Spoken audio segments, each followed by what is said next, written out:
today on the Prosperity Nation podcast. Decide you don't want to own a house or you don't want to own real estate as your sign of wealth, then you won't. And then you won't be bothered by the people who do, because you know you don't want that. So it's like, great, that's awesome. You own 50 properties, cool. But then you just go on your way. Like you don't feel the comparison or that you're any lesser because you don't.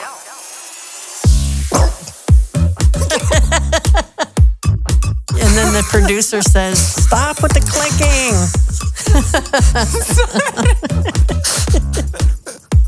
Hey, welcome to the Prosperity Nation podcast. We are having way too much fun around here. I'm Angie Grainger, and this is my co-host who can't keep her together, Elise Eropkin. I can't. Hey, Angie. This is the show where we have fun, but we also want to live life that we love without money holding us back. That's the whole purpose. So Elise thought that was pretty dang funny because she had to show up with her, what? Emotional support. It's my emotional support pen. I like to hold it when we do these. It just feels right. Well, at least it's not a pacifier or chewing on your fingernails, I guess. Don't do that. Mm-mm. Okay, I have to disclose. I've got a paper clip. So I told you. Sean, what have you got? Come on, what's your emotional support? I'm with Elise. I've got my pen right here. Yeah. And then you can click it. I feel left out. That's FOMO. Man, I'm getting a pen. You can get a pen. Okay, I got a pen.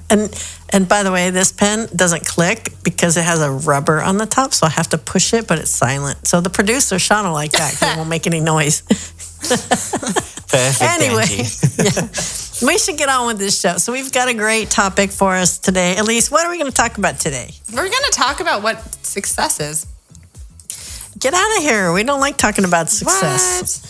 What? Yeah. It's something that's come up a lot for me lately. Not for me, maybe not necessarily personally, but in my surroundings, like other people referring to someone that's successful or why they're successful. And it just kind of makes me think. And so I thought it'd be fun. Yeah.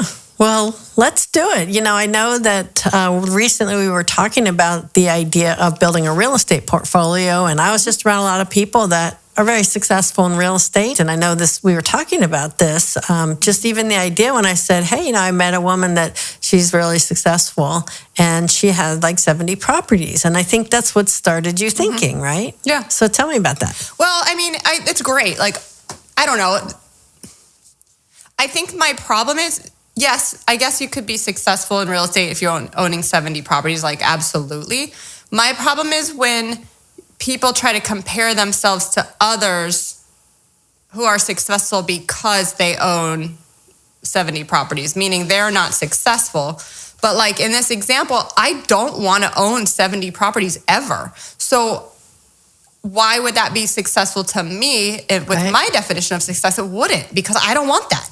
Right. So, but I think I'm just seeing so many people now just like look up to people who are successful because when you really ask them what they want, they don't even want that. They don't want the reason why the other person's successful. So it's no doubt that you're accomplished if you have that level of, property success or whatever it might be, money in the bank, whatever you want to define it. But like that is definitely accomplished. But I'm getting tired of hearing people compare themselves to others. It's our society. It's, it's the Jones are broke. Yeah. Stop trying to keep up with them. That was my book because it's like we model our vision of what success is based on other people. Why do we do that? We do that because we're not taught how to create a definition for ourselves. What's your definition of success? It's not owning click, 70 click, properties. click, click, click, click. Mm-hmm. The emotional support pen is coming in play. I don't quite. I mean, I'm still trying to figure it out. Honestly, I know what it's not. I mean, I do want to have a high net worth. I don't necessarily want to own. I don't want a big real estate portfolio. I don't want to have to manage all that or manage the person to manage that. I don't want the debts that you get to get that. So I'm still figuring it out, but I know kind of what it's not. Well, what you're doing is you're answering what would you have if you were successful. But the question was, what's your definition of success? Well, I think honestly, it would be having something I'm proud of, especially with this company. I think I would feel successful being proud of the company that I've built and that we've built together, and just being proud of that and being able to help others. Like, to me, that is successful. Whether, obviously, the greater revenues we get, the prouder I'll feel, but it doesn't necessarily mean, at the end of the day, I personally need to have hundreds or millions, thousands, millions, tens of thousands of millions, hundreds of thousands of millions in my bank account. That'd be nice, but I don't know. I think I'd take a lot of pride in my work and helping others. So to me, that's what success is.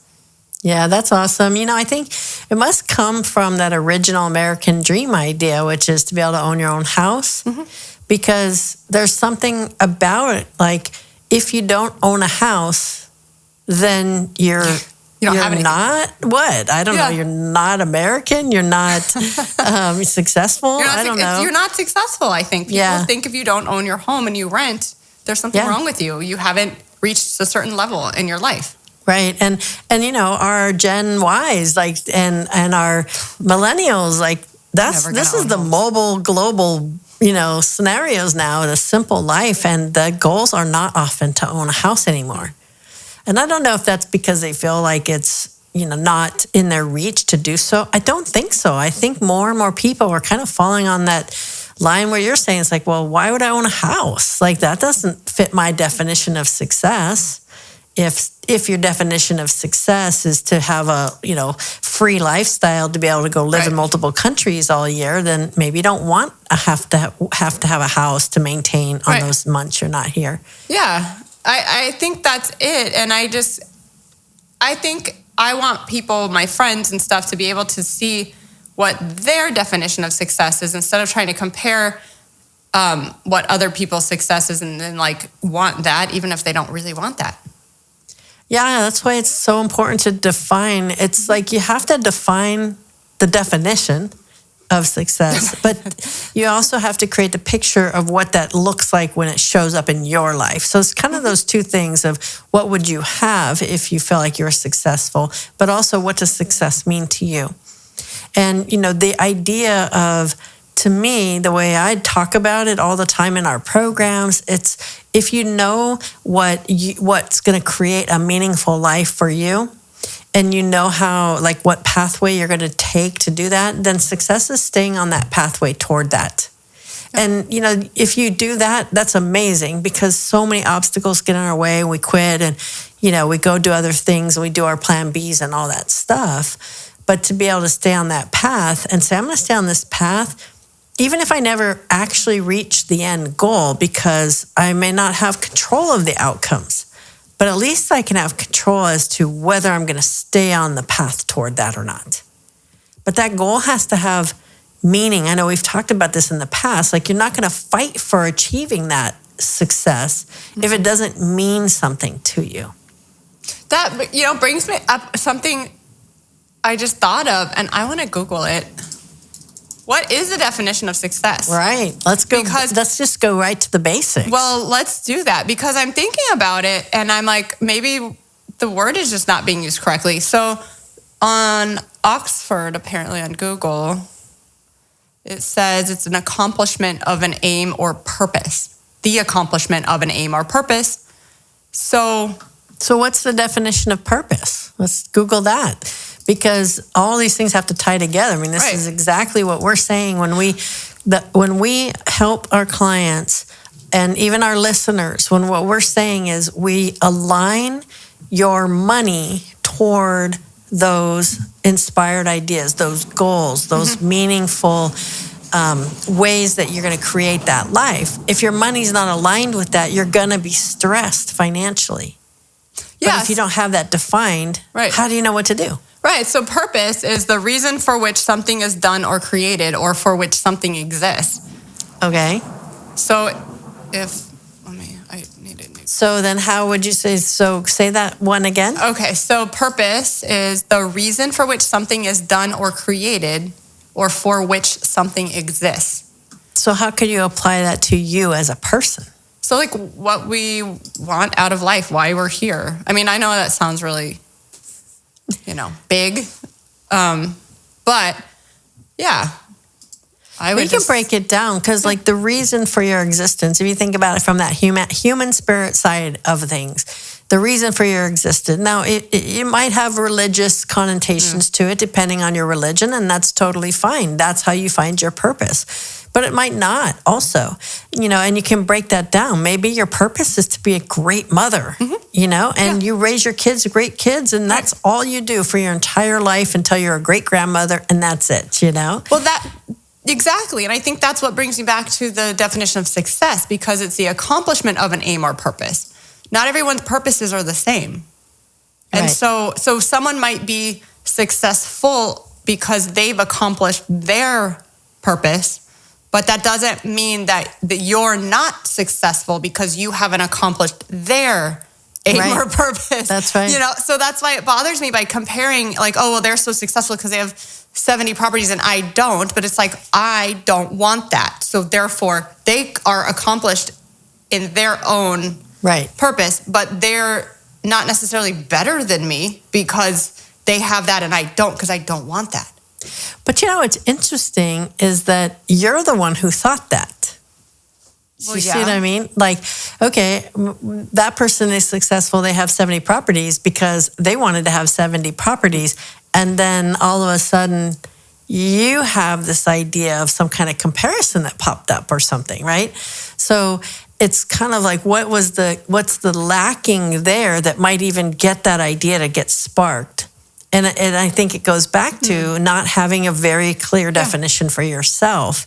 And it's almost like it's easy to fall into that if you don't have that definition for yourself, but somebody else does. So it becomes, I can see for myself how it could be almost envious of another person, not because they have 70 properties, but because they know what their freaking goal is and they freaking did it.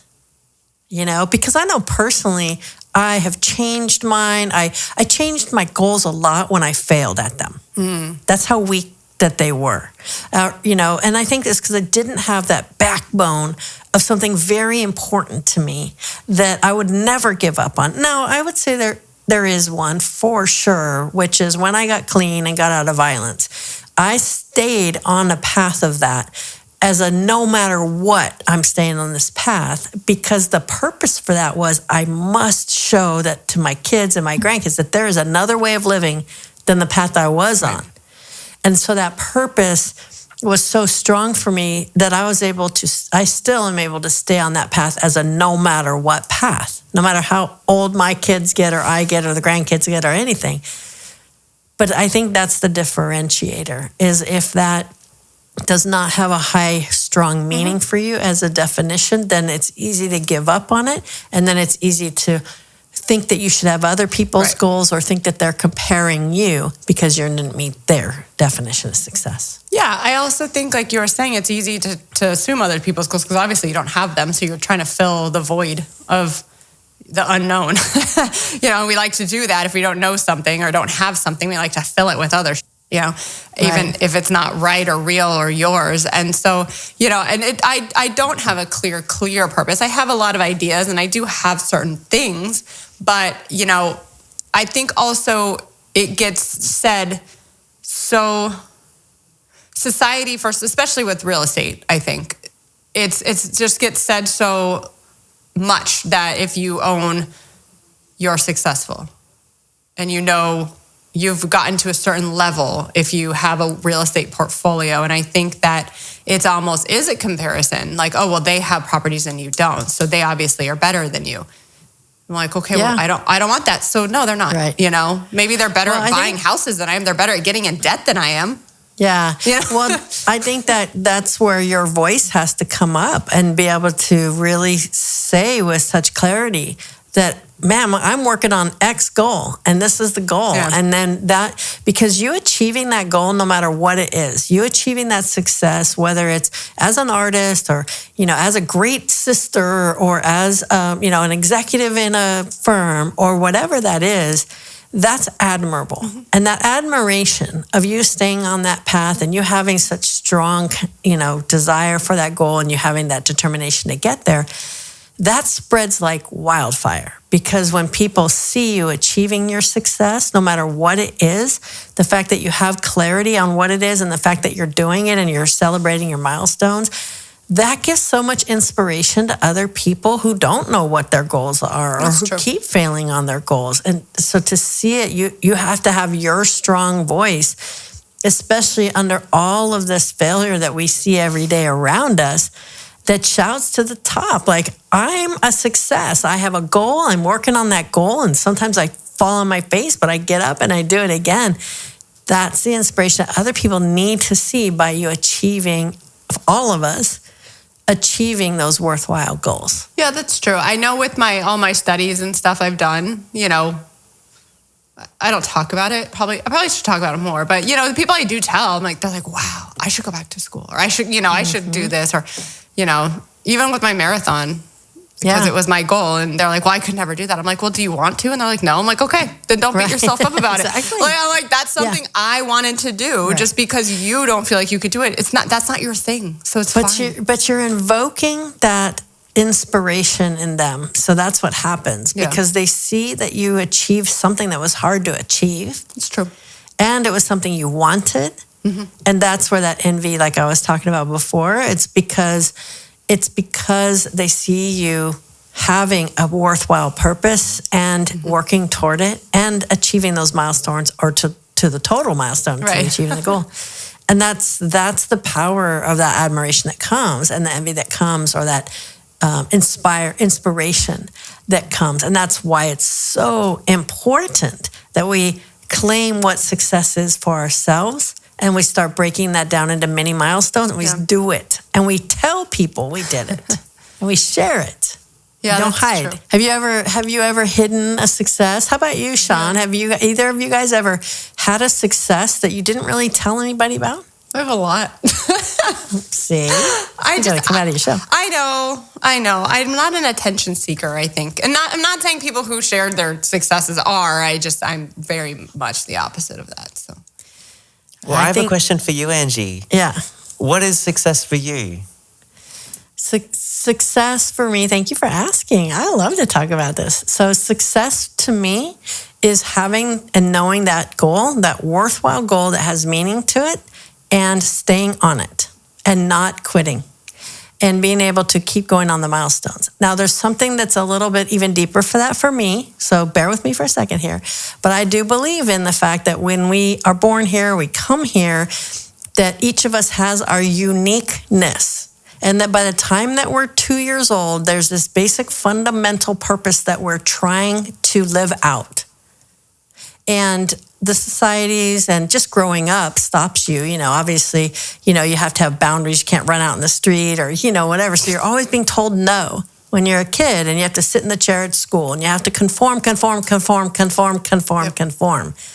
And that teaches us to stop thinking about it and to stop believing or trusting in it, and it starts conforming us. And so if you can take the time to truly find and listen to what's been there all your life trying to actuate through you, what is that? And if you can put a name on that, then it doesn't matter where you apply that, as long as you're trying to apply that.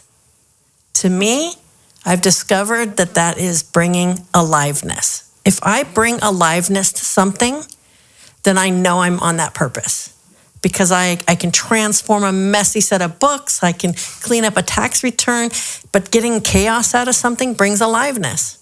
I can have a heart-to-heart conversation with somebody, and they can be more bright, and that brings aliveness. I can transform a whole department of 20 people and bring aliveness to that department. And that, to me, when I do that, I'm happier. I'm a happier person. And to me, I now use that to gauge the activities and the goals that I want to achieve, whether it's with the company or whether it's with things I study or, hobbies I do, that if it doesn't evoke that, then I know I'm not on my success path. That's very cool. Is that a pen drop? I think have so. My pen. I'm telling you, I have my Comfort pen drop. Pen drop. I have a lot of passion about it, and I know when I have our one-to-one calls with our clients, we have this guidance program. It's a coaching approach to financial planning, and it step by step starts to peel back these layers. And within the second call lately, I'm having clients in tears because I'm helping to confront the fact that they don't have to wait 10 or 20 years to start now finally find a job they're happy with or have the time to go on a date with their spouse. Buy the house they wanted. It's like, do it now. Yeah. Do it now. Well, I mean, you got someone in a house in what, like a week? Yeah. When it was just like a dream? Yeah, it's true. You're like, let's do this. Because if it's a real goal, then, we always talk about this. You got to set up the boundaries and remove the obstacles. Like you have to have you get the inspired idea, which, okay, I know I'm talking a lot this episode. I'm sorry. I'm just a little passionate about this. But you get the inspired idea, which an inspired idea means it's not just something that's coming from your mind. Right. See how useful this emotional support pin is? I'm telling you, I love it. We all you guys are making fun of me for it. It's not even Prosperance pen. Oh my God, it's my old firm's pen. Oh my goodness. You guys are making fun of me for my pen, and it's legit and useful. Anyway. It is. The inspired idea is not something that comes from your mind. There's like that quiet voice that's not your mind. It's like your heart, or, people say divine idea, or there's that quiet voice, a greater power, or a spirit or God or your heart. It's that thing that's behind your mind. And when you can listen and tap into that, that's an inspired idea. So the idea is coming from somewhere. Where is that coming from? And so then it's something that you're not just thinking. And so now you take that and say, oh, wow, what can I do with that? How can I make that show up in the world, in life? And so getting that done, that has a lot of power. And so you just have to remove the obstacles and set up boundaries, and that'll go. Yeah. I think that's true. When you actually have your mind made up, though, about something, it'll happen like that house, in a matter of days, weeks, even though you didn't think it was possible. Yeah. So. Exactly. That happens in a lot of things, too. It's like it is making the decision that is the thing. That is your definition of success. I guess going back to the original topic is when you decide on something, that the power in the decision is what starts that like fast motion in there. And so, you decide you don't want to own a house, or you don't want to own real estate as your sign of wealth. Then you won't, or if you did and you don't want it, you're just going to struggle with it anyway. Well, and then you won't be bothered by the people who do. Right. Because you don't want that. So it's like, great, that's awesome. You own 50 properties, cool. But then you just go on your way. Like you don't feel the comparison or that you're any lesser because you don't. Because you know what that is for you. Yeah. Exactly. And that's, goes back to financial freedom. It's like that freedom to put your money toward that thing that you define success is. And, I'm talking more and more conversations almost every day what financial freedom is. It's actually really getting close to coming out very soon in the book, hopefully. But this whole new definition and philosophy around what that is, and the idea of its freedom from what? What do you want freedom from? And then you can say, what do you want freedom for? But after I go through this with clients, it usually comes out to say that the things that they want that financial freedom for are not money things. Mm-mm. And I'm hoping to bring more awareness to that, because that actually will bring more aliveness to people when they can just do more of those things. That's true. I know they're not for me, so yeah. But I know our clients, most of them aren't. I've heard it, so. Yeah. So it's always going back to what is success for you. And Elise's like, but I'm going to think about that. I know. Yeah, pretty much. I don't have an answer today. No. I know one of our episodes before, you're like, what is your next goal? Get my license. Great. Get your CPA license. That's all the success you've got in your pathway for the next, 6 months. It is. And sometimes, I don't know for other people, but sometimes for me, I need just to think small. That's not small, but short term, because sometimes the long term, it just can seem so overwhelming. I can't even think that far right now, but this is what I have next. And so I'm just going to put all of my effort and attention into this one thing. Once I get that done, then we're on to the next. Yeah. But see, you have defined what success for you is.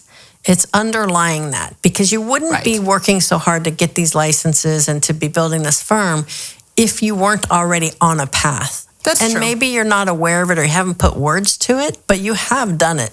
I was just going to say, maybe I can't articulate it yet, but obviously it's there because I wouldn't waste so much of just my time on going in this direction if I didn't feel like that was in some way a purpose for me. So I guess to sum it up, it's like you're on a path, whether you can name it or not.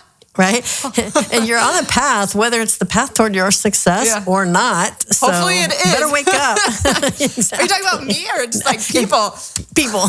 Okay. I'm like, I'm hoping this is my path. Sorry. Boy. I didn't mean to reveal that, Elise. No, I think bottom line though, again, it's like you are on a path. Right.